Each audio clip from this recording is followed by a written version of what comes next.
kwanza kushukuru Mungu kwa nafasi hii ambayo ametupa sisi kama wana Wiper ili tuje hapa tusimame na Kisoi. Bwana asifiwe. Bwana Yesu apewe sifa. Mimi nataka kushukuru sana kwa sababu ya kiongozi wetu His Excellency Kalonzo Musyoka. Kalonzo Musyoka ni kiongozi ambao ameonyesha umaarufu wake kuunganisha chama chake na kuweka nyumba yake pamoja, si ndio? Kama sio uongozi bora wake, sote hatuwezi kuwa hapa, lakini kwa sababu ya uongozi wake bora na sisi wote tunafuata huo mfano wake, tukiongozwa na gavana wetu hapa Machakos, ndio maana tuko hapa wote. Sawa sawa. Bubuzera kidogo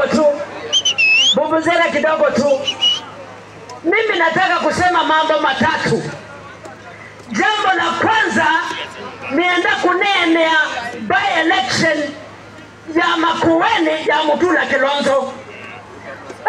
Makueni kwekiwe kwike bawo ando mama mbone ni moigova na nenda unenea by election ya Senator Kabindu 2021 uno mwekie kuuma zako mwanza kuwa muisa kuwa Kalonzo ikaiwa muisa kuwa Kisoyulo ni mwewande nundu kibila keita Kisoi Peter Kisoi kibila keita Kisoi nita Wiper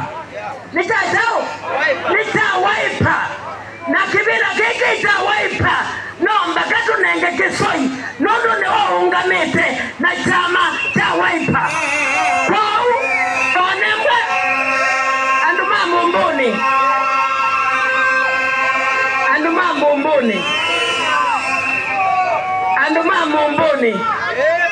Mingu